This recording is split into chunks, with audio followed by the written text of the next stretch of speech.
2014년 12월 14일 주일 오전 말씀은 에스라서 9장 1절로 4절 말씀입니다. 구약성경 에스라 1절부터 4절까지 말씀입니다.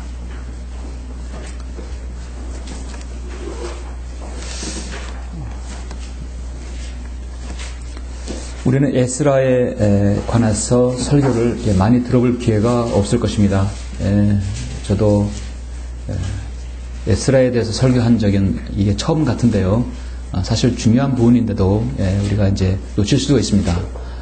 에스라 르헤미야는 포로기 이후에 하나님께 주신 말씀이기 때문에 우리가 역사적으로 좀 알아야 할 필요가 있습니다. 에스라 9장 1절로 4절 말씀입니다. 저는 오늘 설교를 에스라 전체적으로 개괄해서 여러분에게 진리를 제시하고자 합니다. 핵심이 되는 말씀 9장 1절로 4절 공독해 올립니다. 이런 일이 이루어지자 고관들이 내게 와서 말하기를 이스라엘 백성과 제사장들과 레위인들이 그 땅의 백성들로부터 구별되지 아니하고 가나안인들, 히딘들, 프리스인들, 여부스인들, 암몬인들, 모압인들, 이집트인들과 아모리인들의 가정함을 따라 행하니 이들이 그들의 딸들을 취하여 자신들과 그들의 아들들의 아내로 삼았으므로 거룩한 씨가 그 땅의 백성을 자기들과 섞였으니 실로 고관들과 관원들의 손이 이 죄의 으뜸이 되었도다 하더라. 내가 이 일을 듣고 내 옷과 외투를 찢고 내 머리털과 수염을 듣고 기가 막혀 앉았는데 이스라엘의 하나님의 말씀에 떠는 모든 자가 사로잡혀 갔었던 자들의 범죄로 인하여 내게로 모여들었고 내가 저녁 제사 때까지 기가 막혀 앉아 있었도다. 아멘. 한 지도자의 참으로 탄식거린 그런 광경을 볼 수가 있습니다. 왜 머리털과 수염을 뜯고 기가 막혀 앉았겠습니까? 오늘 말씀을 위해서 잠시 기도드리겠습니다. 존귀하시고 거룩하신 아버지 하나님, 감사와 찬양을 돌려드립니다. 예수 그리스도의 피로 구속받은 성도들 오늘 이렇게 영과 진리로 경배드리기 위해서 이 자리에 모였습니다. 우리는 우리가 가진 것들 아낌없이 하나님께 드리기를 원합니다. 먼저 우리 마음과 우리 몸 온전히 주님께 드리기를 원합니다. 주님께서 연락해 주시고 우리가 하나님의 말씀을 들을 때 그 말씀도 받아서 온전히 부복하기를 원합니다. 제가 오늘 에스라 말씀을 설교할 때 이 강론의 말씀이 여러 성도들의 마음에 움직이고 이 민족, 이 나라의 참으로 복음화와 진리를 전파를 위해서 한 걸음 나 자신의 밑거름이 되는 좋은 계기가 될 수 있도록 인도하여 주시고 이 민족의 영적 지도자들이 얼마나 하나님의 말씀을 외면하고 있는지를 알 때 우리는 이 민족을 위해서 기도하지 않을 수 없습니다. 우리가 오늘 이 에스라의 말씀을 듣고 좋은 도전이 되고 또 이 지역 교회를 위해서 더욱 기도하는 우리 모든 성도님들 될 수 있도록 인도하여 주시옵소서. 모든 것을 주님께 탁드리오며 주 예수 그리스도 이름으로 기도드렸습니다. 아멘. 오늘 오전 설교 제목은 고뇌의 선지자 에스라라는 제목으로 설교하고자 합니다. 고뇌의 선지자, 고뇌의 지도자 에스라입니다. 고뇌의 지도자 에스라입니다. 해마다 연말이면 한 해를 마무리하느라 다들 부산하고 바쁜 시절을 보냅니다. 지금은 이제 연말 연시가 다가오기 때문에 다들 바쁘게 생활하죠. 한 해를 마무리하고 또 여러분 하시던 일을 잘 마무리할 줄 믿습니다. 그런데 유독 올해는 정치권이나 사회적으로도 이슈와 사건들이 끊이지 않으므로 정말 혼란스러운 연말을 지금 보내고 있습니다. 지난 한 주 동안은 아마도 사회적으로 그렇게 온 국민의 공분을 산 사건이 있었죠. 현재 우리나라는 이 굴지의 대기업들 그들의 오너들은 일명 재벌 2세들이 경영하고 있습니다. 뭐 삼성 이병철이라든지 그다음에 현대의 정주영 이미 이 사람들은 고인이 되었고 SK 최종윤 회장이라는 이미 고인이 되었어요. 근데 그 후예들 2세들이 지금 대기업들을 지금 경영하고 있습니다. 근데 지금은 그 대기업 2세들, 그 아래의 자녀들 3세들이 거의 대부분 40, 50대가 가까이 돼가고 있기 때문에 지금 제2세들이 그 후계자들을, 자신의 아들들, 딸들을 다음 후계자로 입지를 굳히고 있는 그런 형국입니다. 한마디로 오늘날 재벌들은 대부분 이 재벌 굴지 대기업들은 재벌 3세들이 기업을 지금 이렇게 후계 구도를 잡아가고 있습니다. 늘 잠잠하면 재벌 3세들의 일탈과 그릇된 행동으로 또 잘못된 말과 행동으로 인해서 사회에 구설수가 오르게 되고 문매를 막고 있습니다. 조용하다 싶으면 아니나 다를까 또 그들의 행동들로 인해서 사회적으로도 무리를 일으키고 있습니다. 여러분들도 아마 아시다시피 지난주 있었던 대한항공 조현아 부사장의 일명 땅콩 회항 사건으로 인해서 지금 그 사건들이 일파만파로 퍼지고 있습니다. 자신은 그때 그 사건이 간단하게 생각할지 몰라도 이렇게 그룹 전체에 큰 영향을 미칠 줄은 아마 꿈에도 생각하지 못했을 것입니다. 우리나라 굴지의 한진그룹의 모체가 되는 대한항공의 경영 오너가 이 정도밖에 되지 않았던가, 또 대한항공이 그 정도밖에 되지 않았던가 하는 의구심이 들 정도였습니다. 사건은 여러분이 잘 아시리라 믿습니다. 승무원의 한 기내 서비스로 문제 삼아서 이미 출발한 항공기를 되돌리고 그 승무 사무장을 내쫓는 사건이었습니다. 일명 땅콩 회항의 장본인은 대한항공 회장의 맏딸 조현아 부사장입니다. 이미 언론에 오르냈기 때문에 저는 이미 저도 실명을 거론합니다. 그럼 모든 보직에서 물러나고 그것도 모자라서 그의 부친이자 한진그룹 최고 의사결정권자인 조양호 회장은 또 기자회견을 열어서 자신의 철부지 40살 딸 때문에 이렇게 사죄한다고 국민 앞에 머리를 조아리며 또 사죄했었습니다. 당초 대한항공은 이 오너 3세의 정말 사람들은 슈퍼 갑질이라고 하죠. 사회적 무리를 걷잡을 수 없이 확산시켰습니다. 모든 외신들, 국제의 많은 이렇게 매체들은 대한항공사에서 이런 일은 있을 수 없다라고 말합니다. 대한항공은 이런 일로 인해서 사건을 은폐하려고 또 잘못 축소시키려고 계속해서 시도했던 것이 오히려 불붙는 데 기름을 부은 격이 되어버렸습니다. 이번 일로 인해서 대한항공은 이 겨울의 성수기죠. 휴가철인데도 사람들의 예약을 다 취소해버립니다. 그리고 주가도 떨어지고 세계 최고의 항공사란 이미지도 완전히 실추되고 말았습니다. 대한항공이 이런 상식의 형태가 더욱 강력한 비난을 여론을 낳게 된 것은 계속해서 거짓말로 일관하고 있다는 것이죠. 최근 이 사건으로 인해서 국토부로부터 불려가서 조사를 받고 이제 곧 있으면 검찰의 조사를 받게 됩니다. 사무장과 승무원을 무릎을 꿀리고 그리고 폭언과 폭력을 했다는 것에 대해서 이제 진실 공방이 이어지고 있습니다. 이번 사태는 한국의 재벌 문화의 폐해를 여실히 보여주는 상징적인 사건이었습니다. 총수가 기업을 읽었으면 그 후계자는 반드시 내 자녀야 된다는 그런 고정관념이 우리나라에 뿌리 깊게 박혀있죠. 외국 같은 경우는 그룹의 후계자라 하더라도 자신의 자녀라 하더라도 능력이 없으면 후계자를 시키지 않습니다. 그 자녀를 후계자를 시키는 것을 거의 볼 수가 없습니다. 경영 능력은 물론 최소한의 상식조차 갖추지 못한 이 항공사의 주요 정책을 쥐락펴락하는 사람이 이 여자 부사장이었던 것입니다. 남자라 여자라 중요한 것이 아니라 그가 얼마나 기업관을 가지고 있고 부하 직원을 얼마나 어떻게 잘 다루느냐에 따라 달려있는 것인데, 대한항공은 천민 자본주의 습성을 대중 앞에 낱낱이 드러내어 보내서 전 세계의 조롱거리가 되고 있습니다.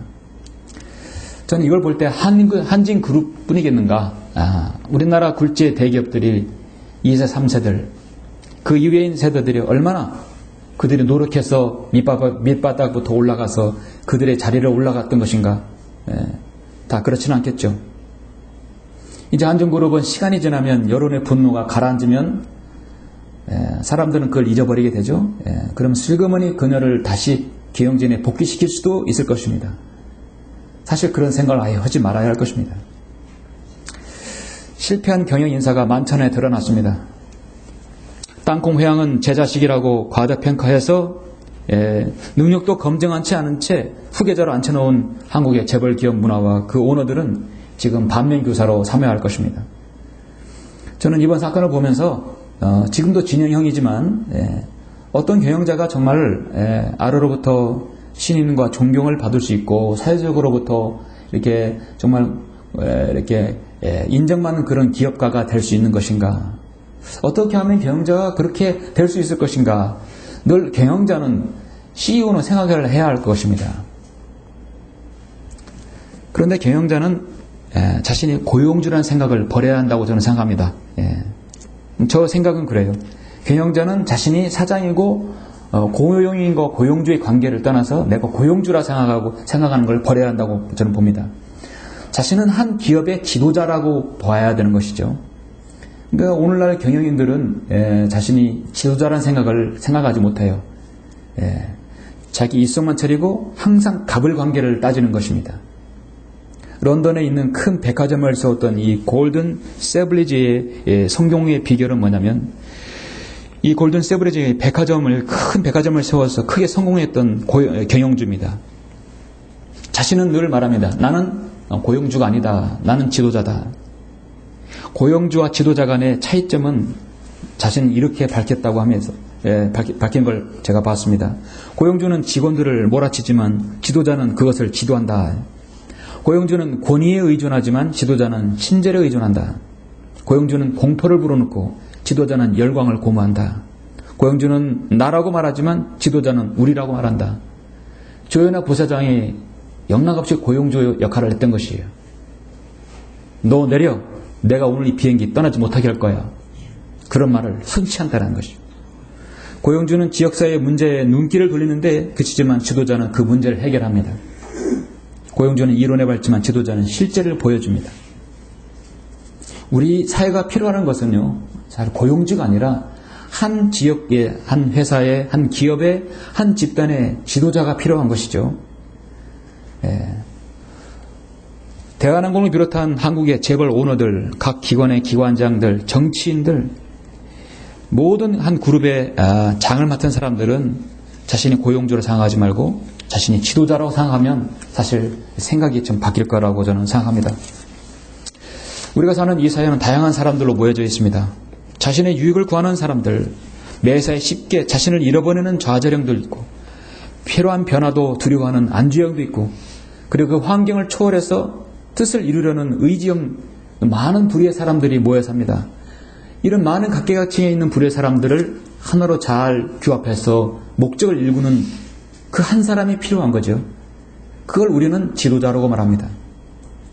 다양한 사람들에게 공유할 수 있는 비전을 제시하고 국민의 행복을 이끄는 사람이 진정한 지도자입니다.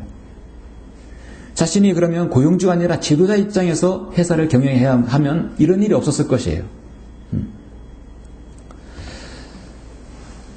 나는 왜 여기 있는 것인가? 내가 지도자라면 내가 이 이끄는 사람들을 위해서 무엇을 해야 할 것인가? 누구에게 내가 영광을 돌리고 누구에게 어떤 고민을 내가 들어줄 것인가? 우리 한국은 일찍이 기업은 몰라도 정치 지도자들 중에서 이런 생각을 하고 있는 지도자들은 일찍이 잘 본 적이 없습니다. 지금도 그렇고 우리는 그런 지도자를 잘 만난 적이 별로 없었을 것입니다. 지금 인류에 있어서 참다운 지도자는요, 어떤 상입니까? 여러분이 생각할 때 참다운 지도자상은 모든 인간의 삶의 목표를 하나님의 나라와 그분의 의리를 두는 것이죠. 모든 일을 하나님께 영광을 두는 것입니다. 그건 우리나라에서 지금까지 찾아볼 수 없는 그 지도자상입니다. 과거에 영국은 그렇게 했고 미국은 그런 지도자를 가졌었어요. 그래서 하나님께서 그 나라를 번영케 해주셨어요. 영국의 빅토리아 여왕이 그랬고 킹 제임스 왕이 그랬고 그런 훌륭한 지도자를 배출한 나라는 부강한 나라가 되었던 것입니다. 우리는 성경에서 많은 지도자를 보게 됩니다. 여러분은 어떤 지도자를 마음에 두고 존경하십니까? 또 그렇게 여러분 본받기를 원하십니까? 여러분 모세입니까? 여호수아입니까? 다윗입니까? 느헤미야입니까? 아니면 히스기야 왕입니까? 아니면 선지자 이사야입니까? 엘리야입니까? 아니면 아모스입니까? 여러분 어떤 지도자, 어떤 하나님의 사람들을 존경하고 또 마음에 담아두십니까? 저는 개인적으로 구약의 선지자 아모스 선지자를 좋아합니다. 그리고 오늘 또 여러분에게 바로 에스라란 선지자가 아니라 에스라 서기관을 여러분에게 한번 소개해 드립니다. 오늘 이 말씀을 통해서 에스라가 어떤 사람인가를 확실하게 알 수 있는 좋은 계기가 되길 원합니다. 또 에스라를 통해서 정말 이 민족의 상태, 이 민족을 걱정하고 염려하는 한 지도자상을 여러분이 한번 그려보십시오. 그런 지도자는 우리를 지금 있는가? 이 땅에 있는 것인가? 에스라 같은 지도자는 이 땅에 분명히 있습니다. 그런데 많은 사람들이 그를 따르지 않아서 문제지 분명히 있어요. 이스라엘의 가장 어려웠고 암울했대 한 지도자를 여러분에게 소개하는데 바로 이스라엘이 바벨론 포로로 끌려간 다음에 포로로 귀환할 때 바로 훌륭한 한 지도자를 하나님께서 세우셨죠. 그게 바로 에스라입니다. 얼마나 그가 정말 고뇌하였는가, 울며 울분을 짓고 애통하였던 것인가. 그 지도자를 우리는 보길 원합니다. 오늘 본문은 에스라인데요. 하나님께서 에스라를 지도자로 하여서 포로되었던 이스라엘 백성을 예루살렘으로 귀환시키는 극적이고도 민족의 참 지도자상을 오늘 에스라를 통해서 보여주고 있습니다. 에스라 다음에 느헤미야죠. 에스라 느헤미야를 통해서 이스라엘 백성을 저 바빌론 크발강가에서 유프라테스 강에서 이스라엘로 이끄는 두 사람입니다. 에스라 느헤미야는 정말 자신의 조국을 사랑하는 민족주의자였습니다. 자신의 조국을 민족을 사랑하지 않으면 이 에스라 느헤미야라는 이름이 성경에 기록되지 않았을 것이에요. 얼마나 그들은 민족을 사랑했는 것인가.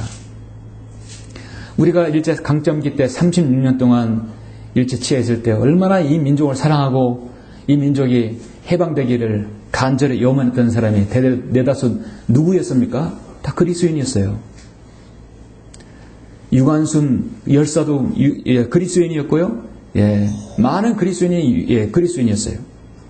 대다수 충청남도의 열사들이요 그리스도인이 많았습니다. 에스라는 왜 그들이 70년간 타국에서 포로 생활을 해야 했는지 너무도 잘 알고 있는 사람이었습니다. 우리는 그동안 예언서에서 선지자들의 예언도 받고 그들의 백성을 향한 강한 질책 또 하나님 말씀을 대언한 그 말씀을 잘 보았습니다. 오늘 특별히 선지자가 아닌 서기관인 에스라의 민족을 위한 그 고뇌를 한번 여러분에게 같이 한번 보고자 합니다. 구약성경인 역대기하부터 시편까지는 이 전천년주의 체계로 순서로 배열이 되어 있어요. 여러분 전천년주의라는 게 뭐냐면 교회 시대가 끝나면 대환란이 있고 대환란이 끝나면 주님의 재림이 있고 재림이 있으면 천년왕국이 오는 것이죠. 성경의 배열은 전천년주의 배열이에요. 그 시편 안에서도 또 전천년주의, 교회 시대, 환란 시대, 그다음에 지금 주님의 재림이 오는 것입니다. 에스라 느헤미야는 교회 휴가가 있기 전에 이스라엘이 그 약속의 땅으로 돌아오는 것을 말하는 것이에요. 그래서 지금 우리가 이제 교회 휴가를 기다리고 있잖아요. 기다리는 동안에 준비되어야 할 것은 뭐냐? 이스라엘이 자신의 고국으로 돌아가는 거예요. 1918년, 1914년 이후에 이스라엘 민족 48년 이후에 이스라엘 백성은 지금 다 고국으로 지금 돌아가고 있습니다. 지금 에스라 느헤미야도 70년간 포로에서 이스라엘 민족이 포로로 귀환하고 있어요. 한글 킹제임스 성경이나 킹제임스 성경은 이런 배를 그대로 따르고 있고 또 그렇게 가르치고 있습니다. 에스라 기록자는 책 제목에서 말씀하셨듯이 에스라입니다. 에스라가 어떤 사람인지는 여러분 말씀을 통해서 이제 아시게 될 겁니다. 그는 하나님의 말씀을 대언하고 또 예언했던 선지자가 아니라 서기관이었습니다. 여러분 서기관이 구약에서 어떤 역할을 합니까? 하나님의 말씀 율법을 보관하는 거예요. 보관하고 백성들에게 읽어주는 것이에요. 알려주는 것입니다. 한마디로 하나님의 말씀을 맡은 사람이에요. 이 구약의 선지자하고는 약간 개념이 다른데 선지자는 말씀을 백성들에게 선포하는 것이죠. 서기관은 말씀을 먼저 보관하고 그걸 보관하는 임무를 맡은 사람입니다. 하나님의 말씀을 보관하는 임무를 맡은 그 사람이 성전이 없어졌다고 했을 때는 얼마나 참 통회하고 비참한 것입니까? 예수님께서 공생에 사역할 때 서기관 하면 어떻습니까? 다 주님을 대적하고 이중적인 사람들, 서기관과 바리새인, 대제사장, 항상 거명되는 사람들이죠. 주님의 사역에 늘 되겠던 인물이지만 구약에서 이 에스라 선지자는 에스라 서기관은 참으로 하나님을 사랑했던 이스라엘 민족을 사랑했던 서기관이었습니다. 정말 품정등화의 상태에 있는 상태입니다. 하나님의 말씀을 누구보다도 더 고귀하고 막중하게 중요하게 다루는 사람이 바로 에스라였습니다. 에스라가 성경을 기록할 때 대략 BC 450년부터 444년, 에스라 느헤미야가 사역할 때가 석가가 태어나서 자신의 그거를 설파했을 때 비슷한 시기였죠. 지금 유대인들이 바빌론 포로로 끌려갔을 때 언제이냐면 52년이 지난 이후입니다. 예레미야는 분명히 30장에서 이스라엘 민족이 70년간 포로가 된다고 예언했어요. 그럼 아직도 18년이나 더 이 민족들이 타국 땅에 있어야 되는 것입니다. 우리가 에스라를 통해서 중요한 교훈들이 제가 미리 여러분 세 가지를 짚어본다면, 에스라는 자신과 함께 예루살렘으로 올라간 그 사람들의 이름을 다 일일이 기록했다는 사실입니다. 이름이 기록하고 그 사람들이 몇 명인지를 기록했어요. 여러분의 성경 읽다 보면 족보들 나오고 많은 사람들의 이름이 거명되죠. 역대기상하라든지 마태복음이라든지 특히 예스라 느헤미야도 사람들의 이름 몇 명까지 기록하고 있는 것이에요. 하나님께서는요, 그 사람의 역사와 그 사람이 어떻게 섬겼는지를 제시하지 않아도 그 사람의 이름과 명수를 기록하는 것에 대해서는 우리도 존중해야 한다는 것입니다. 성경을 읽으실 때 그 부분도 읽으셔야 됩니다. 이스라엘은 백성과 백제사장들을 잘 눈여겨 살폈어요. 이들이 어떻게 주님을 섬기는가 잘 눈여겨 살폈습니다. 마치 목자의 심정으로 살폈다는 것입니다. 하나님의 말씀을 강력하게 대하는 당시 학계와 스가랴 선지자도 있었지만 에스라는 하나님의 말씀의 기준으로 살펴보았어요. 그리고 또 하나는 그 이스라엘 백성의 자녀들이 정말 하나님의 말씀 안에서 잘 성장하기를 누구보다도 간절히 하나님께 기도하였고 중보하였던 서기관이었습니다. 정말 그러한 서기관은 없었어요. 에스라는 자신의 민족이 고국 땅으로 돌아가기만을 손꼽아 기다리고 있었습니다. 이스라엘 백성이 자신의 이방 나라로 디아스포라를 당한 다음에 다시 고국으로 모일 때는 항상 이방인 왕이 칙령을 내려서 선포하기 위해서 내려갔죠. 지금 페르시아 코레스 왕이 선포를 냈고 먼 미래에 1617년에 영국의 조지 2세 벨푸어 선언 때 또 그렇게 해서 이스라엘 백성이 고국으로 돌아갔습니다. 곧 독립을 했습니다. 페르시아는 성경에서 영국과 동일시대입니다. 항상 영국과 연관되어 있습니다. 자, 1장 1절에 보면 전반적으로 이제 여러분에게 말씀을 드립니다. 페르시아의 코레스 왕 제1년에 예레미야 입을 통한 주의 말씀이 이루어지게 하시려고 주께서 페르시아의 코레스 왕의 영을 감동시키시니 그가 그의 왕국 전역에 포구하고 글로도 써서 말하기를, 페르시아의 코레스 왕이 이같이 말하노라. 하늘의 주 하나님께서 세상의 모든 왕들을 내게 주시고 내게 명하여 유다 예루살렘에 있는 전을 그를 위하여 건축하라 하셨도다. 에스라는 성전 건축, 느헤미야는 성벽 재건입니다. 스룹바벨을 통해서 성전을 건축했죠. 에스라는 다분히 영적인 면이 강하고 성벽 재건은 물리적인 면이 강한 것이죠. 여러분, 오늘 말씀을 통해서 하나 분명히 아셔야 될 것은 이스라엘이 바빌론은 느부갓네살을 통해서 포로가 되었을 때는 1차, 2차, 3차로 세 번 나뉘어서 포로를 끌려갔습니다. 한 번에 데려간 것이 아니라 1차, 2차, 3차 그래서 나뉘어서 포로로 끌려갔어요. BC 605년, 579년, 586년에 걸쳐서 진행되었습니다. 그리고 포로에서 귀환하는 것도요, 세 번 나누어서 귀환하게 돼요. 제1차 귀환은 BC 538년에 이 왕족의 후손인 스룹바벨을 중심으로서 인도에서 에스라 1장 5절부터 2장 70절까지 나오는 이 많은 이름들이 나오죠. 그 사람들의 바로 1차 포로 귀환입니다. 스룹바벨을 중심으로 해서 포로로 귀환했어요. 이 포로 귀환한 사람들을 통해서 하나님의 전을 건축하라 했어요. 2차 포로 귀환 때는 에스라의 인도 아래 에스라 8장에 보면 사람 이름이 거명되고 숫자가 기록돼. 거기에 그 사람들이 바로 2차 귀환이에요. 3차 귀환은 느헤미야에 나옵니다. 느헤미야 2장부터 사람 이름이 거명되죠. 그들은 이제 3차 귀환이에요. 그래서 순차적으로 1차, 2차, 3차. 여러분이 성경 읽으실 때 느헤미야 에스라 1장 읽으실 때 사람 이름 나오면 1차 귀환이구나.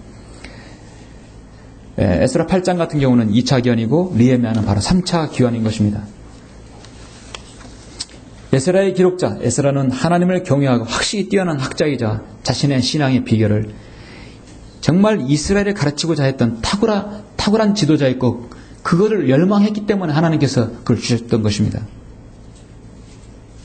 백성을 위해서 내가 무엇을 해야 할지, 백성을 위해서 내가 하나님 말씀을 가르치고 그들에게 말씀을 내가 제대로 잘 보관해서 전달한다면 내가 어떻게 해야 할지를 알았던 사람이었습니다.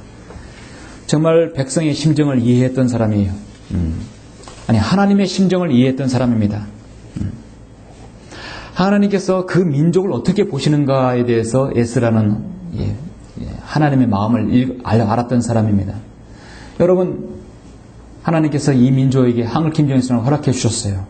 그런데 이 민족을 허락해 주셨으면 하나님의 마음은 어떻겠습니까? 이 하나님의 말씀이 지역적으로 아주 국소적으로 사람들에게 알려지길 원하시는 겁니까?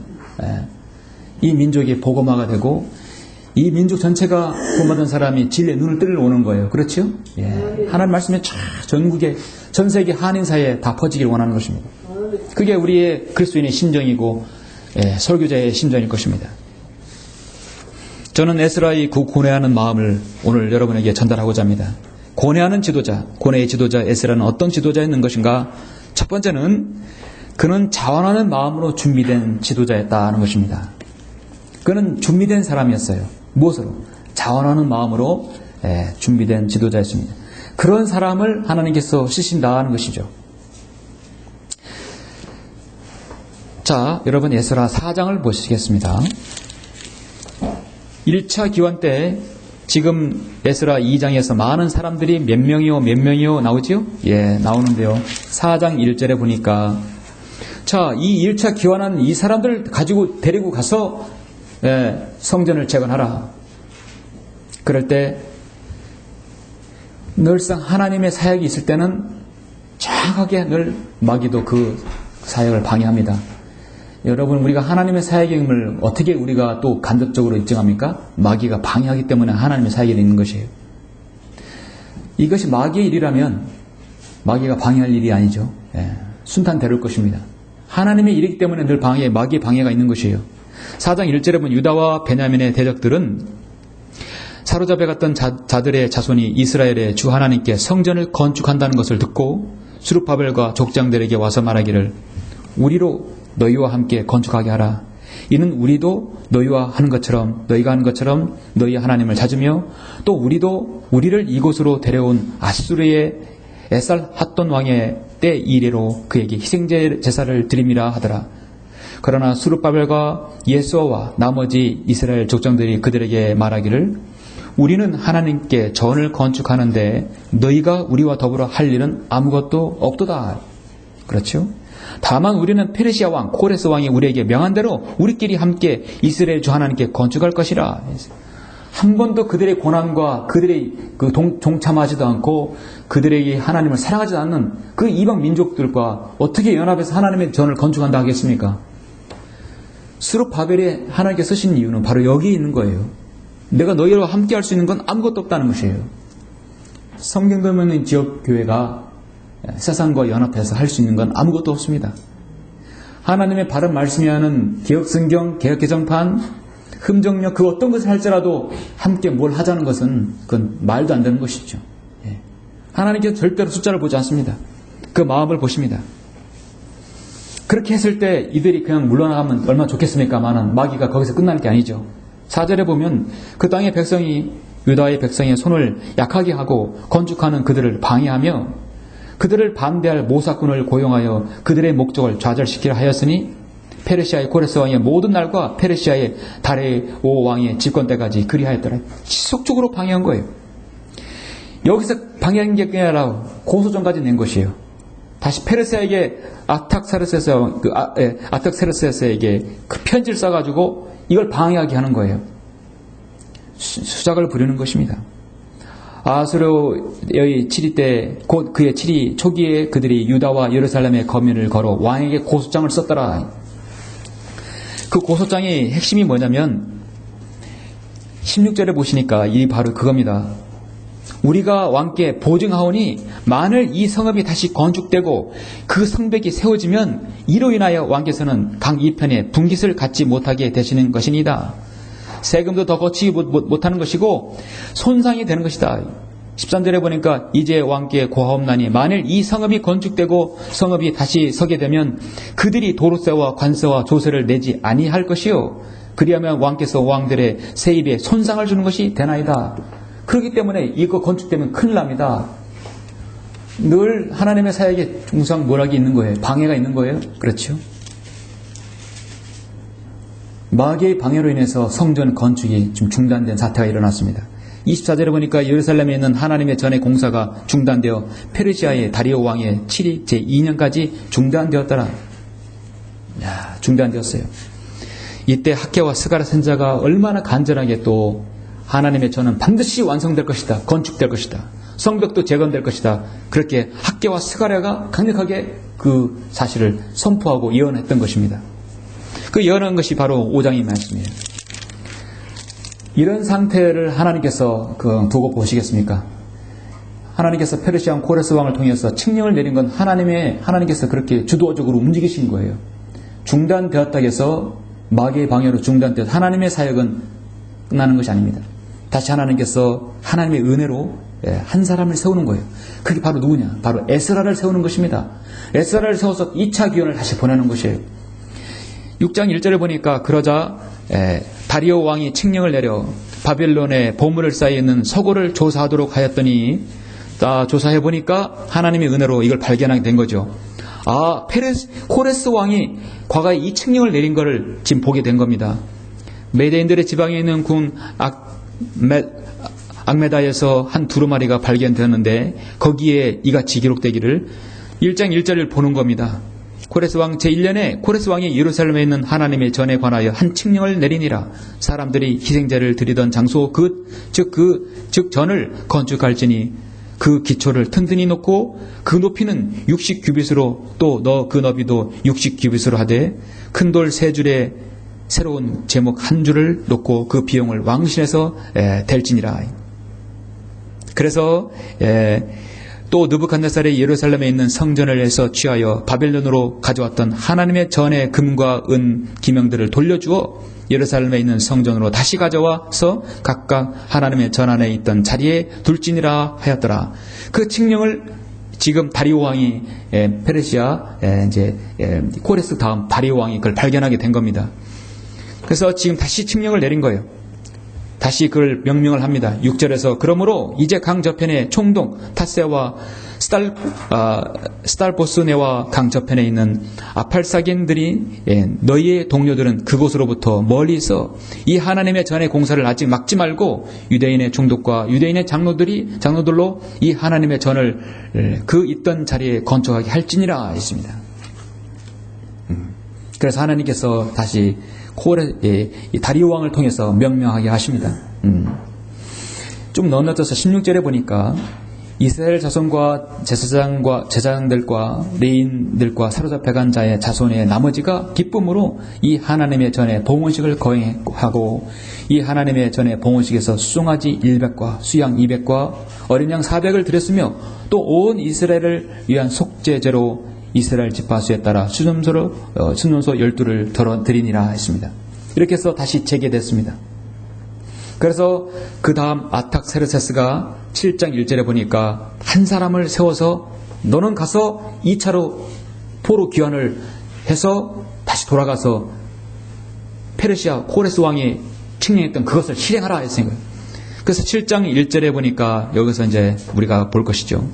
이런 일 후에 페르시아의 악타세르세스 왕의 집권 중에 세라의 아들 에스라, 즉 아사라의 손자여 힐키야의 증손이요, 살롬의 현손이요, 사독의 5대 손이요, 아히투비의 6대 손이요, 아마라의 7대 손이요, 아사라의 8대 손이요, 머라요세의 9대 손이요, 스라히야의 10대 손이요, 스시의 11대 손이요, 부키의 12대 손이요, 아비수아의 13대 손이요, 피느하스의 14대 손이요, 엘라살의 15대 손이요, 선임 제사장 아론의 16대 손인 이 에스라가 바벨론으로에서 올라왔으니 그는 이스라엘의 주 하나님께서 주셨던 모세의 율법에 익숙한 서기관인데 그에게 내린 그의 하나님의 도우심대로 왕이 그의 요구하는 것을 다 허락하셨더라 했습니다. 그래서 모세의 율법에 익숙한 서기관이 하나님 말씀으로 단련되고 준비된 서기관 에스라를 하나님께서 준비시켜서 너는 다시 2차로 기원해서 코레스 칙령을 실천하라는 것입니다. 그래서 여러분이 쭉 보시면은 건너뛰어서 10절을 보시면 오늘 말씀처럼 에스라는 자원하는 마음으로 준비된 지도자였다는 것입니다. 10절에 보니까 에스라가 주의 율법을 찾고 그것을 행하고 규례들과 명령들을 이스라엘에게 가르칠 것을 마음으로 준비하였더라. 그렇죠? 마음으로 준비하였더라. 13절에 보면 내가 칙령을 내려놓으니 나의 나라에 있는 이스라엘 백성과 그의 제사장들과 레인들 중 예루살렘을 올라가고자 자원하는 모든 자는 너와 함께 갈지니라. 이제 자원해서 가는 것이요. 가는 이유는 예수와 함께 성전을 재건하여 스룹바벨과 성전을 재건하기 위해서 율법을 바로 세우기 위해서 가는 것입니다. 15절 보니까 왕과 왕의 의논자들이 예루살렘에 거하시는 이스라엘의 하나님께 자원하여 드리는 은과 금을 가져간다 했어요. 18절에 보니까 그 은과 금의 나머지로는 너와 내 형제들이 좋게 여기는 어떤 일이든지 너희 하나님의 뜻을 쫓아 행할지니라. 그렇죠? 25절에 보면 너 에스라는 내 손이 있는 내 하나님의 지혜를 쫓아 내 하나님의 율법을 아는 자들로 행정관과 재판관들을 삼아 강 저편에 있는 모든 백성을 재판하게 할지니라. 또 너희는 율법을 알지 못하는 자들을 가르치라. 재판하고 가르치라. 이 모든 걸 위임을 에스라가 받은 것입니다. 한 시대의 지도자는요, 저절로 생기지 않습니다.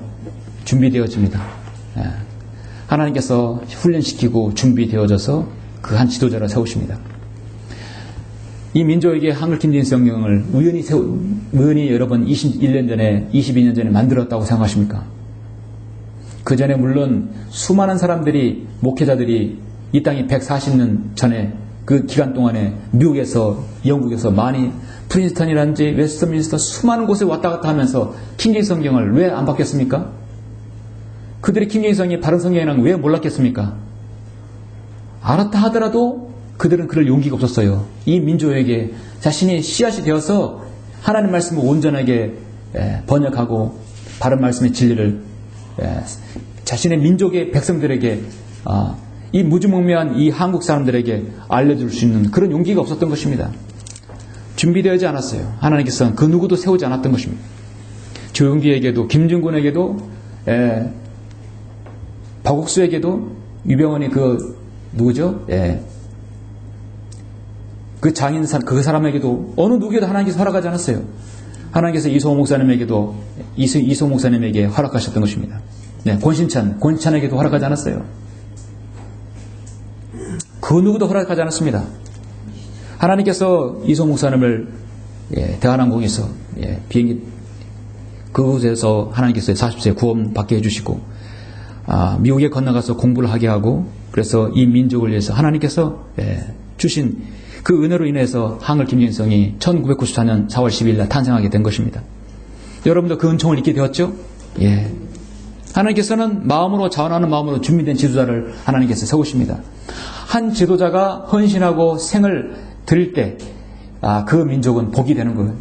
에스라가 하나님께서 지금 이방 민족이 왕을 통해서 에스라를 세웠지만 사실은 하나님 보시기에 그는 모세 율법에 익숙하고 준비됐던 사람이었던 것입니다. 25절에 보면 여러분 7장 주께서는 왕과 왕의 의논자들 앞에서 왕의 모든 권세 있는 고관들 앞에서 내게 자비를 베푸셨으며 자비를 베풀었다 말씀하고 있어요. 하나님께서는 이 민족에게 자비와 은혜를 베풀어 주신 것이죠. 자비와 은혜가 뭡니까? 자애로우신 것이죠. 자애로우신 사랑으로 그렇게 하신 것입니다. 하나님의 은혜가 늘 있게 된 것입니다. 역경에는 하나님의 은혜가 있어요. 하나님께서는 자원하는 성도를 통해서 영광 받으시고 자원하는 재물을 통해서 주님께서 그 재물 물질을 쓰시죠.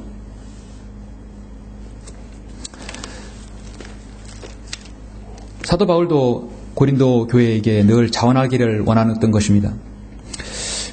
고린도후서 8장 16절에 보면 이렇게 말해서 하나님의 성전과 우상들이 어찌 일치되겠느냐 이는 너희가 살아계신 하나님의 성전임이라. 하나님께서도 말씀하시기를 내가 그들 가운데 살 것이며 그들 가운데 다닐 것이며 나는 그들의 하나님이 되고 그들은 나의 백성이 되리라. 그러므로 주가 말하노라 너희는 그들에게서 나와 따로 있고 더러운 것을 만지지 말라. 그러므로 내가 너희를 영접할 것이며 나는 너희에게서 아버지가 되고 너희는 아들 딸들이 내 아들 딸과 딸들이 되리라. 전능하신 주가 말하노라.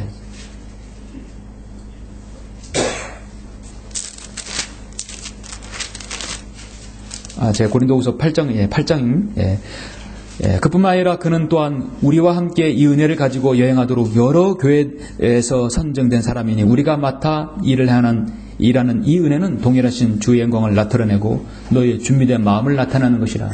그래서 주님의 은혜는 늘 준비된 마음을 통해서 주신다는 것입니다. 하나님의 사역자도 너희 가운데 하나님의 약물을 치고 돌부대 마지못하게 하지 말고 자원함으로 더러운 인력을 위하여 하지 말고 준비된 마음으로 하라. 그래서 영적 지도자는 준비된 마음으로 자원함으로 해야 가능하다는 것이죠. 고뇌하는 지도자 에스라는 바로 자원하는 마음이 있었던 그런 지도자였습니다. 그렇기 때문에 하나님께서 그를 쓰신 것입니다. 이 고뇌하는 지도자의 에스라는 어떤 지도자였는가? 두 번째는요, 하나님의 손이 늘 함께하는 지도자였습니다. 그래서 하나님께서 준비된 사람을 쓰시면 이제 그 사람에게는 늘 하나님의 손이 함께했다는 것입니다. 여러분 하나님의 손을 본 적이 있습니까?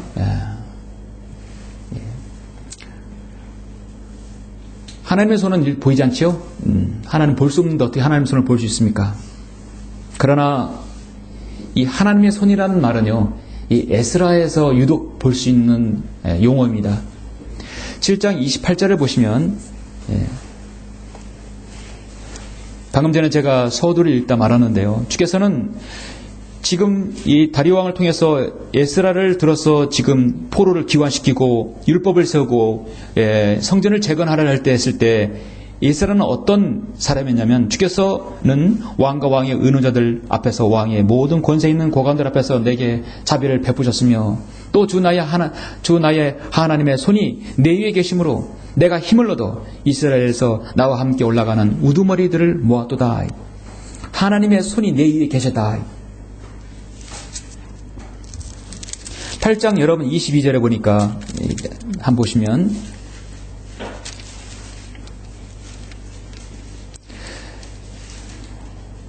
(8장 21절 22절에) 보면 그때 내가 거기에 이 아하와 강가에서 금식을 선포하였고 우리 하나님 앞에서 우리가 스스로 겸손해져서 우리와 우리 어린 것들과 우리의 모든 소유를 위하여 고든 길을 그분께 구하였으니, 이게 바로 에스라의 가장 그 마음이 어떤 마음인가를 우리가 볼 수 있는 대목입니다. 이는 우리가 전에 왕에게 고하여 말하기를 우리 하나님의 손은 그분을 찾는 모든 자에게 선을 베푸시나 자기를 버리는 모든 자에게는 그의 권능과 진노를 베푸신다 하였으므로 도중에 원수들이 대적하여 우리를 도울 군대가와 기병들을 왕에게 요구하기를 내가 부끄러워하였습니다. 하나님께서 그 사람 선택했으면 인간의 보호를 받지 않는다는 거예요. 인간의 보호를 받기를 원치 않는다는 것입니다. 왜냐하면 하나님의 손이 함께하니까요. 여러분이 에스라의 이 8장 22절의 이 말씀을 잘 읽으면서 하나님은 어떤 분인가? 하나님은 우리 하나님의 손은 그분을 찾는 모든 자에게 선을 베푸시나 자기를 버리는 모든 자에게는 그의 권능과 진노를 대적하여 진노를 베푸신다 하였으므로 도중에 원수들을 대적하여 우리를 도울 군대와 기병들을 왕에게 요구하기를 내가 부끄러워 아니한다. 예수 그리스도의 복음이 온 세상에 퍼지고 지금도 여러분을 통해서 전달되고 있습니다. 여러분, 복음을 거절하면 누가 손해입니까? 복음을 거절하면 우리 손해가 아니라 그들이 손해인 것이요. 복음은 하나님의 선물입니다. 하나님의 은혜입니다. 복음을 거절하면 그 복음이요, 빛이 들어오는 게 아니라 번개로 돌아옵니다. 자기에게 돌아오는 것이요. 하나님을 버리면 하나님께서 수치심 느끼는 게 아니라 하나님께서 그를 버리시는 것입니다. 하나님의 손에 의탁하면 하나님께 도우시나 하나님을 버리면 하나님 버리시는 거예요. 피조물인 인간이 바로 손을 보는 것입니다. 에스라 지도자는 하나님의 손 늘 그와 함께 있었습니다. 하나님의 손이라는 의인법을 쓰셔서 성령님께서는 인간의 특징을 하나님께 적용시켜 하나님을 이해하는 데 이렇게 도우신 것입니다. 하나님의 손은 하나님의 일하심, 하나님의 부지런하심, 하나님의 보호하심, 하나님의 인도하심을 우리가 알 수 있죠. 그래서 하나님의 손은 하나님의 선하신 손길을 말하는 것입니다. 그래서 여러분이 기도하실 때 하나님의 선하신 손길을 의탁한다고 이런 기도하시죠? 그 바로 여기에서 기록된 말이에요. 그래서 에스라 8장 21절에 보면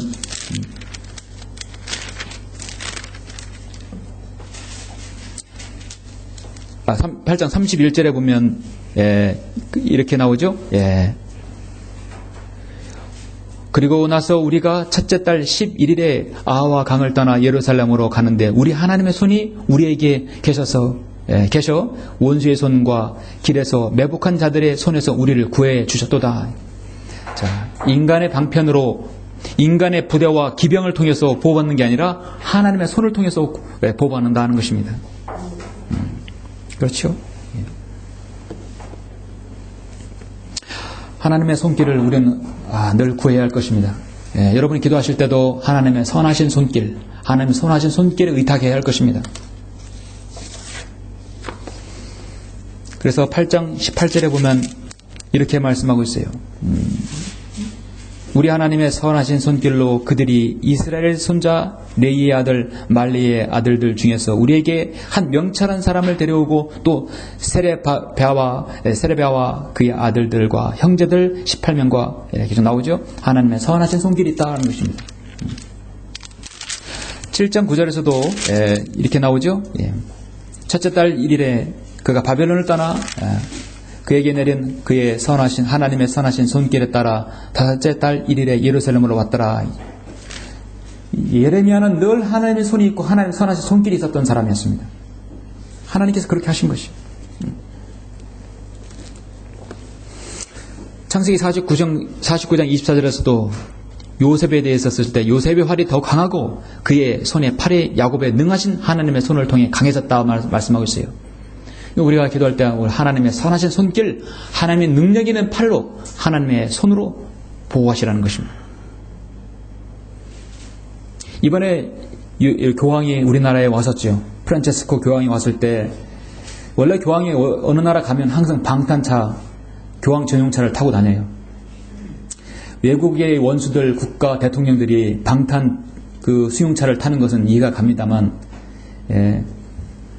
그래도 자신이 전능하신 하느님을 믿고 있는 자들이 신의 가호를 받고 있는 사람들이 늘 방탄차를 타고 다닌다는 것은 얼마나 모순입니까?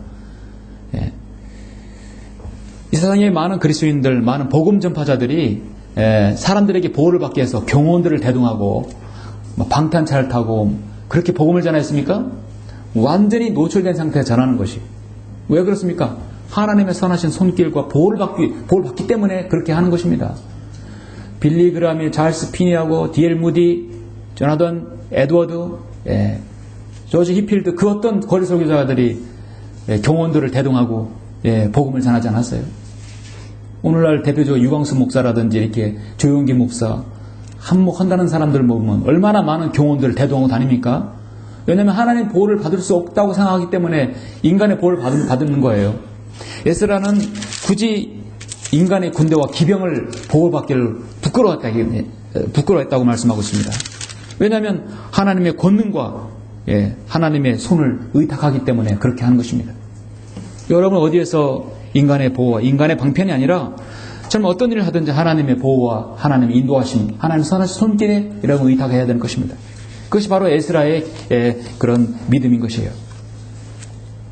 민족을 위한 에스라의 고뇌는 에스라가 민족을 위해서 어떤 고뇌를 하였고 또 그 어떤 기도를 하였는 것인가.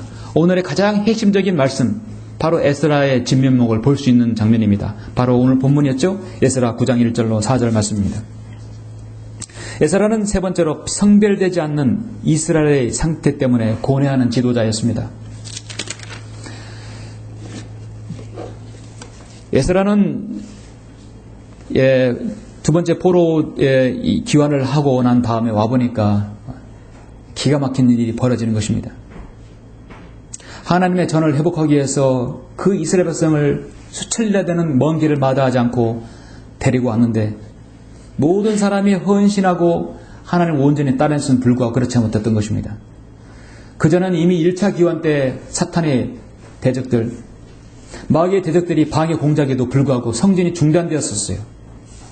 다시 하나님의 선하신 손길에 의해서 포로가 기원되어서 이제 하나님의 사역을 하려는 시점에서 또 다른 문제에 봉착된 것입니다. 그것은 외부로부터의 공격이 아니라 내부로부터의 와해됨이었었어요.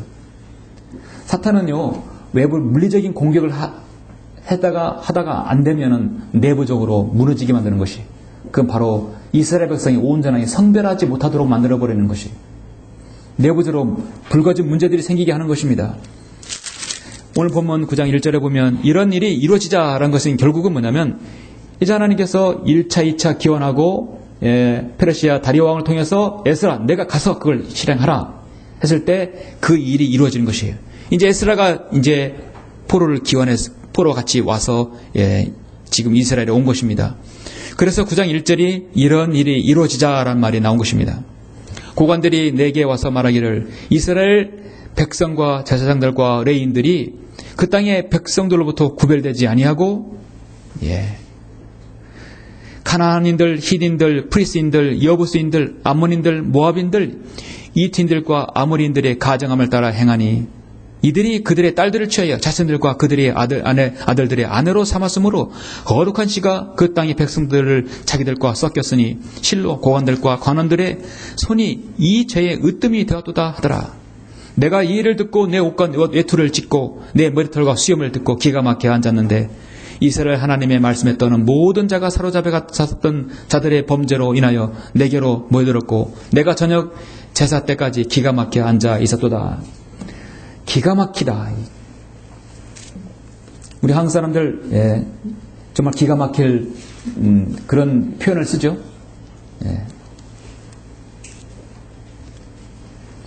지금 성별의 제일이 주체가 되어야 할 레위인들, 여러분 하나님의 제사를 드려야 되고 성전의 임무를 맡아야 할 그 가장 중요한 레위인들조차도 온갖 잡다한 모든 이방 여인들을 다 아내로 삼아서 자식을 번성케 했다는 것입니다.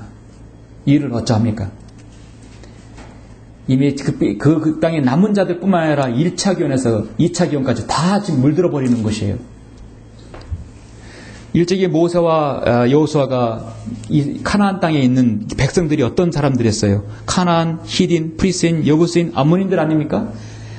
아니, 암몬인 모압은 이미 저쪽 강 건넜기 때문에 아니었어요. 그런데 거기에 더 암몬인 모압인들, 심지어 저 이집트에서도 올라온 그 이방 여인들까지 왔다는 것입니다. 이런 이방 여인의 짬뽕은 일찍이 없었어요. 포로에서 기원하고 오니까 에스라가 목도한 것은 바로 레인즈까지도 그렇게 씨를 지금 섞이고 있었다는 것입니다. 이스라엘을 왜 패망하였습니까?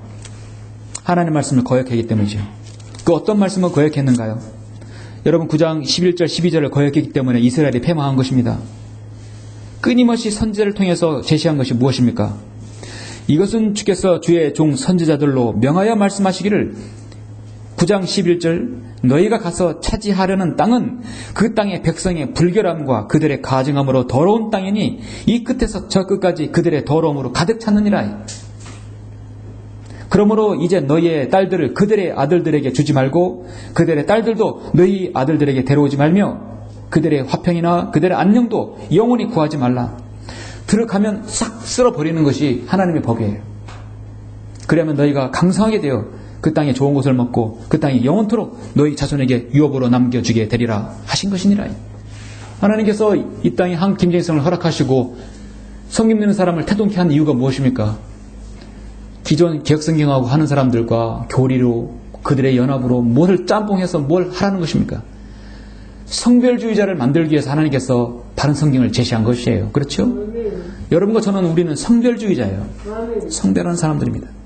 여러분 성별이 아니라면 뭐로 우리가 이 사람들이 알아주지 않는 교파도 없고 사람들 많이 없는 곳에 누가 알아주지 않는 곳에 한국 김정일 성경 2단이라고 낙인 찍힌 생명의 말씀사에서는 우리 한국 김정일 성경 말씀 보존의 책들이 2단으로 다 낙인 찍어놨잖아요. 왜 사람들에게 인기 없는 그런 성경으로 왜 모이게 했습니까? 우리는 분리하기 위해서입니다. 성별하기 위해서 모였던 사람들이에요. 이방인들은요 다 한족 출신들이에요. 예. 하나님께서는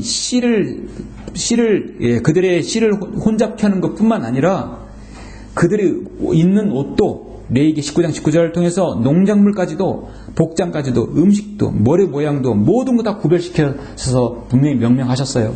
그런데 심지어 그들의 여자를 아내로 삼아서 씨까지 퍼뜨렸던 것입니다. 한국교회의 정말 진정한 영적인 지도자라면 한국교회를 보는 시각은 어떠해야 합니까? 정말 머리털을 뽑고 수염을 뜯고 기가 막혀 앉아있어야 될 상황이죠. 그러나 머리털은 수염은커녕 기가 막히지도 않죠. 오히려 그들이 그 덕에 동참하고 있는 것입니다. 이런 시각을 바로 우리 성경 믿는 사람들이 시각을 가져야 할 것입니다. 설교자만 가지는 것이 아니라 한김일성을 번역이 이소모성만 갖는 것이 아니라 우리 모두가 그런 마음의 신정, 에스라의 신정을 가지고 여러분이 주님을 섬겨야 할 것입니다. 세상은 어떻습니까? 일치되고 해방하고 자유와 평등과 정의와 형제의 평등, 통합을 외칩니다. 심지어 오늘날 세상의 교회들까지도 동성연애를 옹호하고 있는 것이에요. 얼마나 가증스럽습니까? 그래서 에스라가 9장 5절에서 보면 본문 이후 보면 저녁 제사 때 내가 낙담해서 일어나 옷과 외투를 찢은 채로 무릎을 꿇고 주 나의 하나님께 손을 들고 말씀드렸도다. 에스라는 민족을 대신해서 자신이 자백하고 기도하고 있습니다. 참여하며 기도하고 있습니다. 여러분 이 6절 7절의 기도를 잘 들어보십시오. 에스라가 이 민족을 위해서 얼마나 사랑했던 민족의 지도자였는가를 알 수 있습니다. 오 나의 하나님이여, 내가 부끄럽고 얼굴이 뜨거워서 내 얼굴을 내 하나님께 들지 못하오니 이는 우리의 죄악이 많아져서 우리의 정수리에 넘치고 우리의 허물이 쌓여서 하늘들에 미침이니이다. 우리 조상의 때부터 오늘에 이르기까지 우리가 큰 허물을 가운데 지내왔으며 우리의 죄악으로 인하여 우리와 우리의 왕들과 제사장들이 그 땅의 왕들의 손에 넘겨져서 칼날과 사로잡힘과 약탈과 수치스러운 얼굴에 내어짐이 오늘과 같나이다. 이제 잠시 동안 주 우리 하나님으로부터 은혜가 내려 우리에게 남은 자들을 남겨주어 피하게 하셨고 그의 성수 안에서 우리에게 못을 주셨으며 이는 우리 하나님께서 우리의 눈을 밝혀주사 노예 생활 가운데 우리를 조금 소생시키려 하십니다. 이제 우리가 이렇게 왔습니다. 이것이 결국 하나님의 은혜라는 말을 지금 8절에서 말합니다. 우리가 노예 되었으나 우리 하나님께서는 노예 생활 속에 우리를 버리지 아니하시고 페르시아 왕들의 목전에서 우리에게 자비를 베푸시어 우리를 소생시키시고 우리 하나님의 전을 세우게 하시며 그 황폐한 것을 계속케 하시고 유다와 예루살렘에 성벽을 주셨나이다. 에스라의 통의 기도와 감사가 나오죠. 오 우리 하나님이여, 이제 이같이 된 후에 우리가 무엇을 말하리까? 이는 우리가 주의 계명들을 버렸으며니 그렇게 했다는 것입니다. 그래서 여러분 10장 1절 보니까 이 모든 것을 이제 이런 현 상태를 하나님께 자백하고 감사드리고 그 다음 뭡니까? 개혁을 해야 되겠죠. 다원이치로 돌려야 되는 것입니다. 그건 참으로 마음 아픈 일이에요. 에스라가 하나님의 전 앞에 울며 엎드려 기도하고 자백하자, 이게 바로 에스라의 고뇌의 저는 지도자라는 것입니다. 이스라엘에서 남녀와 어린 아이의 심히 큰 무리가 그에게로 모여들어 있으며 백성이 심히 통곡하더라. 자, 모두 다 모이라고 해서 모인 게 아닙니다. 그들은 자신들의 죄를 뉘우친 것이에요. 모여들었습니다. 엘람 자손 중 하나인 여엘의 아들 스카냐가 에스라에게 대하여 말하기를 우리가 우리 하나님을 거역하여 범죄하였고 그 땅의 백성에게서 타국 아내들을 취하였으나 오히려 이제 이스라엘에게 이 일에 대하여 소망이 있나이다. 당신이 왔으니까 우리는 소망이 있습니다. 에스라는 지도자가 이따위 없었다면 어떻게 되겠습니까? 아무것도 없었겠죠.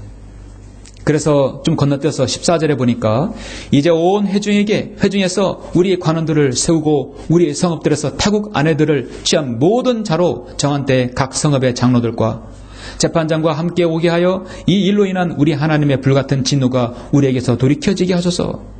돌이켜야 합니다. 16절 보니까 사로잡혀 갔던 자들의 자손도 그렇게 하니라. 또 제사장 에스라는 몇몇 족장들을 그들 조상의 가문에 따라 지명하고 열째 달 1일에 앉아 그 문제에 심사하여 그들이 첫째 달 1일에 타국 아내들을 취한 모든 자들의 조사를 끝마쳤더라. 제사장들의 아들들 가운데 타국 아내들을 취한 것으로 판명된 자들은 요사닥의 아들인 예수아의 아들들과 그의 형제 중에 마세와 엘리에셀과 야립과 그달랴요. 그들이 손을 내밀어 맹세하기를 자기들의 아내를 내어 보내기로 하고 다 쫓아버리는 것입니다. 죄지은 자로서 그들이 자기 죄로 인하여 양떼 중에서 춘양 한 마리를 드리더라. 모든 것을 원위치 한 것이죠. 한마디로요, 모든 것은 다 강제로 이혼시킨 것입니다. 철저히 성별을 이룬 것입니다. 그렇게 해야 3차 기원이 이루어지고 그렇게 해야 성전과 성벽이 재건되고 하나님께 다시 회복될 수 있는 것입니다. 이방 여인을 통해서 낳은 자녀들, 때론 어린 자녀도 있을 것이고 젖먹이도 있을 것이고 이미 성인이 돼가는 어린 아이도 있을 것이에요. 모두 다 성별해야 되는 것입니다. 하나님께서는 마음이 아프지만 에스라는 정말 고뇌해야 했지만 그것이 하나님의 법이에요. 회복할 수 있는 것입니다. 제가 조금 전에 잘못 읽어드렸는데 고린도후서 6장에서도 우리도 철저히 하나님께서 성별을 이루시라고 말씀하고 있죠. 하나님의 성전과 우상들이 어찌 일치되겠느냐. 이는 너희가 살아계신 하나님의 성전임이라. 하나님께서도 말씀드리기를 내가 그들 가운데 살 것이며 그들 가운데서 다닐 것이며 나는 그들이 하나님이 되고 그들은 나의 백성이 되리라. 구약에 있는 이 말씀과 동일하게 한 것입니다. 오늘날 어떻게 보면 더 성별주의자가 우리 성경 듣는 사람이 아닌가 봅니다. 나는 너희에게 그러므로 주가 말하노라 너희는 그들에게서 나와 따로 있고 더러운 것을 만지지 말라. 그러면 내가 너희를 영접할 것이며 나는 너희에게 아버지가 되고 너희는 내 아들들과 딸들이 되리라. 전능하신 주가 말하노라. 그러므로 참으로 사랑하는 자들아, 우리가 이러한 약속들을 가졌으니 하나님을 두려움으로 온전함을 거룩함을 온전히 이루어 육과 영의 모든 더러움에서 우리 자신을 깨끗하게 하자. 우리는요, 육과 영 모든 것이 있어요. 우리는 세상에서 좋아하는 것들, 우리 몸으로 좋아하지 않습니다. 우리 영도 더 여러분 성별되어야 되겠죠? 거짓 교리로부터, 거짓 은사로부터, 교회의 습관으로부터 성별주의자가 되어야 할 것입니다. 그것이 하나님께서 원하시는 것입니다. 사랑하는 성도 여러분, 오늘 에스라 본문을 다시 한번 마지막으로 보시면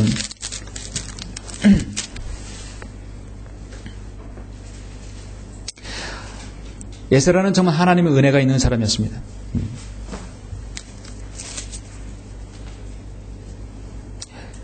에스라 9장 14절 15절을 보니까 우리가 다시 주의 계명을 어기고 이 가증한 백성과 더불어 인척관계를 맺겠나이까? 그리하오면 주께서 우리에게 진노하시어 남은 자나 피할 자가 없도록 진멸하지 아니하시겠나이까? 했을 때 그들은 그걸 알았어요. 오 이스라엘의 주 하나님이여, 주께서는 의로우시나니 이는 우리가 남아 피한 것이 오늘과 같음이니이다. 보소서 우리가 주 앞에 범죄하여 싸우니 우리가 이로 인하여 주 앞에 서지 못하겠나이다. 그들은 자신들의 죄를 인지하였고 그걸 돌이킬 수 있는 마음이 되었습니다. 하나님께서 그들에게 은혜를 주셨어요. 자비라는 것이 무엇입니까? 자비는요, 여러분 죄를 용서해 주는 것이에요. 죄인이 판사에게 은혜를 베풀어 달라는 게 아니라 자비를 베풀어 달라고 하는 것이죠. 죄를 사해 달라는 것입니다. 그동안 이스라엘 지도자들은 안락한 생활 가운데서 이방 여인을 아내로 삼았고 자식까지 낳았습니다. 에스라가 갔을 때는 그 땅의 상태가 영적으로나 육적으로 완전히 혼탁한 상태에 이르렀어 철저히 성별을 이루었습니다. 한 민족의 지도자 한 사람이 바로 세워졌을 때 나라가 바로 세워졌어요. 어느 나라도 마찬가지입니다. 하나님께서 한 사람의 성경 번역자를 선택해서 민족을 성별주의자로 성경대로 믿는 사람들로 하나님께 세우셨어요. 미국의 청 노리스 목사님 통해서, 밥 존스 목사님 통해서, 피터 러커 목사님 통해서 성별주의자를 만들었어요. 성경도 믿는 사람, 바이블 빌리버가 탄생하게 된 것입니다. 그 후계 구도가 바로 한국에 넘어온 거 아닙니까? 그래서 러커만 목사님의 모든 향상된 계시가 한국에서 꽃을 피게 된 것이에요. 무엇으로요? 바로 한글 김정일성을 통해서 꽃을 피게 된 것입니다.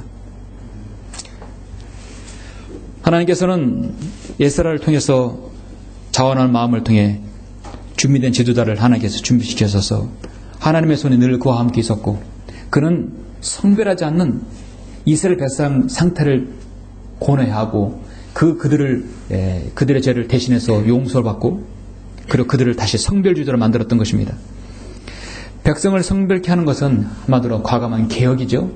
그래서 에스라나 느헤미야는 정말 개혁의 지도자였습니다. 이런 마음을 갖고 있는 사람들이 오늘날 얼마나 많습니까? 정말 숫자로 꼽을 정도죠. 바로 저와 여러분들입니다. 결론적으로 지도자는 늘 고독한 영웅이라겠습니다. 늘 민족과 백성을 생각합니다. 교회에서는 성도를 생각합니다. 노심초사 걱정합니다. 그렇기 때문에 지도자는 자신의 민족을 생각할 때 백성들이 해야 할 것은 지도자를 위해서 기도해야 돼요. 지도자가 부족한 것이 무엇인가, 지도자가 필요한 것이 무엇인가를 늘 살펴야 할 것입니다. 그리고 자신이 맡은 일을 성실히 수행해야 할 것입니다. 전쟁을 준비해놓고 돌격의 때를 기다리는 한 장군이 있었습니다. 이제 내일 아침이면 전쟁이 시작됩니다. 내일 아침이면 수많은 병사들이, 자신의 병사들이 희생할 것은 불을 보듯 뻔합니다. 그러나 이 전쟁을 피할 수 없는 전쟁이라고 하면 그때의 전쟁의 장군, 그 사령관은 얼마나 초조하겠습니까? 자신의 사랑하는 군사들, 아끼는 군사들이 희생될 것은 분명히 내일 아침엔 볼 것입니다. 자신의 군영을 쫙 돌아보는데 밖에 보초병이 딱 서 있었어요. 보초병에게 다가가서 지금 자네는 기분이 어떤가? 장군님, 솔직히 말해서 초조하고 두렵습니다. 그 말을 들은 장군은 사실 나도 불안하네. 나도 초조하고 불안하네. 자, 나와 잠깐 산책을 하면서 이야기 좀 나누세요. 자신이 불안하고 초조한 것을 그대로 솔직하게 드러냈습니다. 그렇게 했을 때 병사의 마음은 어떻겠습니까? 지금 이 상황에서 초조하고 불안하면 되겠는가? 그 말을 듣는 거하고 나도 불안하고 초조하다는 그 장군의 말을 들었을 때 어떤 마음을 들었겠습니까? 더 용기가 내고 이로가 되지 않겠습니까? 저는 그렇게 생각합니다. 장군이 부하의 마음을 이해하고 했을 때, 그 이해하는 마음을 다시 표현을 했을 때 그 따르는 부하, 그 수하들은 더 용기를 내었었겠죠. 지도자는 백성들의 마음을 헤아릴 수 있어야 되겠죠. 백성은 지도자의 마음을 헤아렸을 때 온전히 그 지역의 개혁과 성별을 이룰 수 있다고 보는 것입니다. 이 민족의 복음화는 아직 유언해 보입니다. 그러나 우리가 이 땅에 있을 동안 해야 할 일입니다. 그리고 여러분이 가지고 있는 이 진리의 지식을 전파하는 것들, 이 진리의 지식이 이 민족에게 잘 안착되는 것들, 또 우리가 계속 기도해야 할 문제입니다. 에스라가 민족을 위해서 기도하고 민족을 위해서 통일하고 개혁을 했듯이, 성별을 이뤘듯이 우리도 에스라의 마음으로 그렇게 기도하고 이 민족을 위해서 우리가 그렇게 기도해야 할 것입니다. 그런 여러분들이 다 되시길 간절히 바랍니다.